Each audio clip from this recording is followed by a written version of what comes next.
Hi, everyone. Thanks for joining us yet again for another amazing interview with another one of our MSPs, Paul Mancuso from Vital Integrators. Paul, thanks for joining us. Thank you, Dave. Thank you for having me. So I've done a lot of these today, so we're the last one today, but I'm really excited to hear about you and the company. How did the company come about? Give us a bit of your background of the company itself and yourself. Sure. So we're based out of Lafayette, Louisiana, but we do have clients anywhere from Florida all the way to Texas, and we actually do have a Texas location today. I've always kind of been around the tech world for a long time. In high school, kind of had just a sideline business that I would kind of help out people that I knew, churches, things like that, organizations.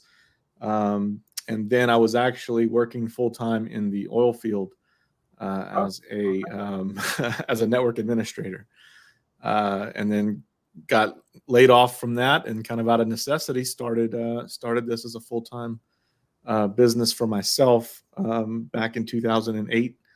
And then in 2013 is when I actually started doing it, I would say, the real way, the right way, right, with the business and, having an entity and all that. Other previous to that, it was just kind of on the side. So 2013 is kind of when we started under the current structure that we have today, formally. And then in 2017, I brought on one of my first employees, and she's now one of the owners with me, Brandy Gwynn. Oh, that's awesome. Yeah, she came on board. I was actually doing a lot of analysis, looking at needing to bring on some more people, and I started tracking how many hours I was doing of tech work and how many hours I was doing of administrative stuff, the stuff that I'm not good at and don't like. So instead of hiring a tech, I said, well, let me try to go out and get me an admin. And so Brandy was actually my first administrative assistant.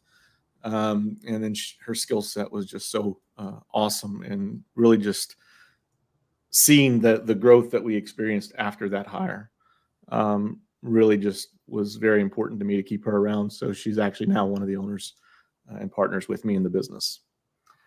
What you just described at a very high level is fascinating. But I want to go back quickly to something you said a few minutes ago, that this was a side gig for you, right?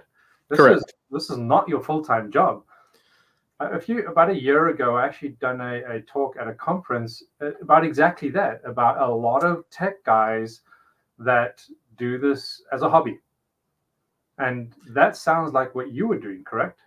It was. And, it's also one of those things that I think even today, a lot of people still do it as a hobby, which can be concerning in today's, age with cybersecurity and everything.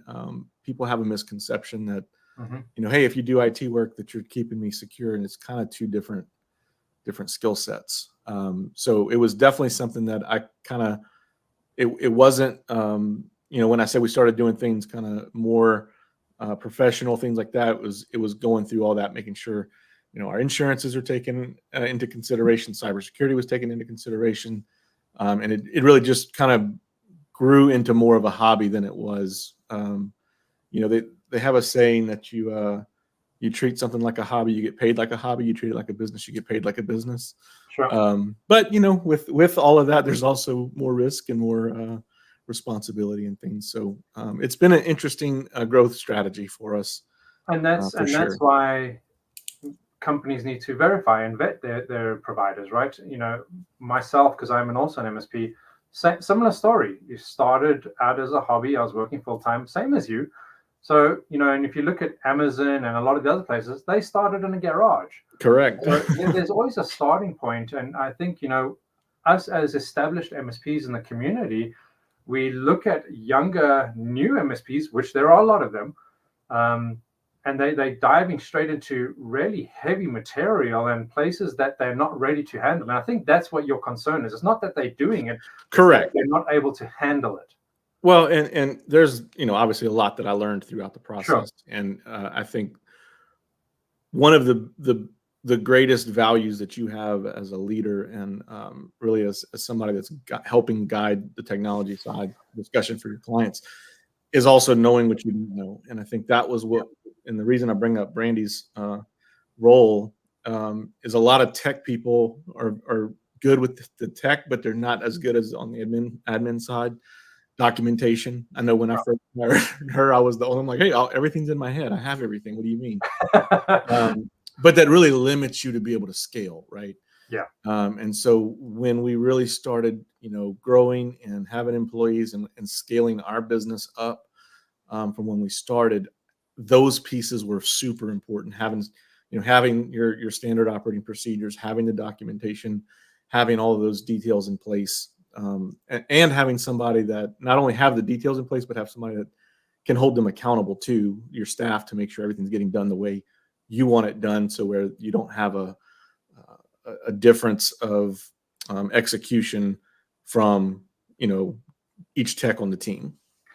Sure. So let's dive into a bit about the company itself. I appreciate your background, but tell us a bit about the company. Like, what does the company specialize in?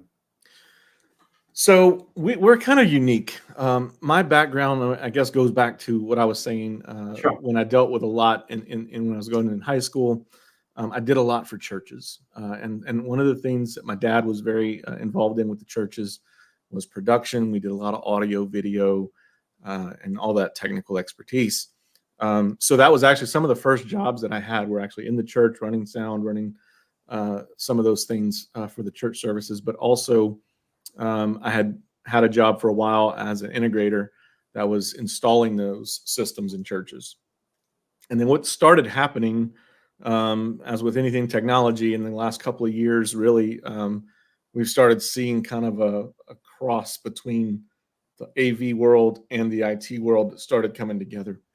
And so a lot of our expertise on both sides started coming and having a lot of common ground. Things like where you're doing audio over the network now, video over the network, and a lot of MSPs out there and computer professionals understand that tech side really well, but don't necessarily understand the AV world as well. So with us, it's kind of been a nice, happy bridge to where we're able to kind of help out both sides. With COVID, because we did a lot with the churches, when COVID happened and they shut down a lot of the churches, we got a lot of calls on, hey, how do we transition to online? How do we execute the live streams and things like that? So we've been able to offer those solutions to churches and nonprofits over the course of the last few years. So that's kind of our background and our expertise. Okay.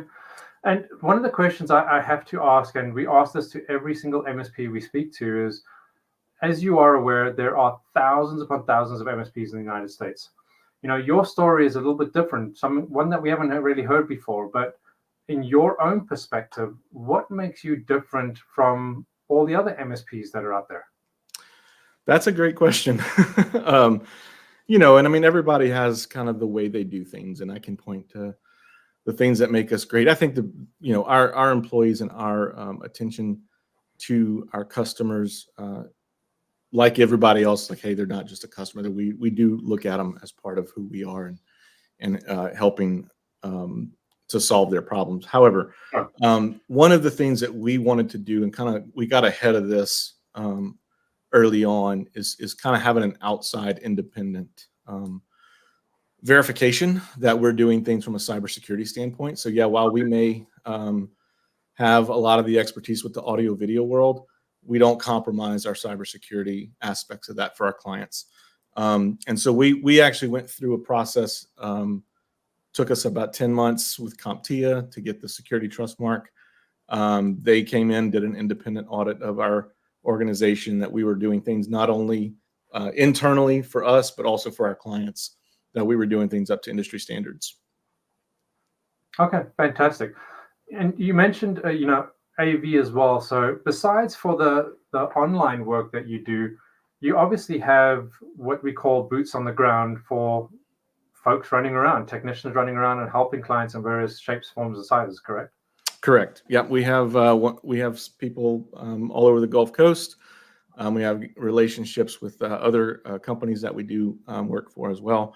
Okay. And so Vital, going back to what makes us different. So we kind of had an interesting conversation in 2019 where we were trying to decide what the name we wanted to settle on to run the business. We felt the name we were operating under wasn't really a clear thing for the customer to know what we do. Sure. And so we changed it to Vital Integrators, and basically Vital stands for video, IT, audio, and lighting. So whether that's a conference room, whether that's a church, whether that's anything to do with AV, we're able to handle all of that, but we also do it around IT. And so internally, that acronym, and you can see it behind me, stands for Vision, Integrity, Teamwork, Attitude, and Leadership. And those are the core values of our company. It starts with vision. So not only do we have a vision for us as a business, we have each individual on our staff has a vision that we help them formulate and figure out what career path they want. And then we have vision for our client. We're not just there to fix their problems. We're there to cast vision for how they can utilize technology. Okay. We're running up on time here, but before we did go into any closing comments, and I think you might have already answered this, but what is your ideal client or market? So honestly, what gives us the most value is being able to help them solve their problems. So I'm not necessarily down to a niche, so to speak, although we do a very good job with nonprofits and churches. That's kind of our way that we give back to our community as well. But we're very big on cybersecurity and compliance. So anything that's around compliance is something that we're very, very good at. And just really being able to solve those technology issues for those clients. Okay, great. Paul, this was very, very insightful, and I really appreciate all the information you gave. Like I said, we're running up on time, but before we do close, anyone who's watching now or in the future, do you have any closing comments for them? I think the one thing that I would say, just from a takeaway on all of this, is when we're talking about cybersecurity and MSPs and kind of that wide range of skill sets that's out there. Sure. I think it's very important to also understand that there's no company that's going to stop 100% of everything, right? No. Anybody that says that, I would be very cautious about using them. But it literally goes back to the end user and there's the vigilance of your employees in the small things, the links that they click, the emails they interact with. And so I think that's part of what we do, is try to educate. And I think that's really an important takeaway from really anybody that you're dealing with. Anything that you can give back and help with, I think that's a great thing. Awesome. Paul, thank you so much. For anyone who's watching now in the future, like I said, Paul, the name is below. If you want to connect with him, whether it's LinkedIn or his website, please connect with him. Website is below. So if you are interested in their services or just want to know more about them, go have a visit at their website and see if it's potentially a good fit for you. Paul, thank you so much for the time. I really appreciate it. I hope you have a fantastic day, and we're halfway through the week. Thank you, Dave. Appreciate it. You have a fantastic day, Paul. Speak to you later. Bye-bye.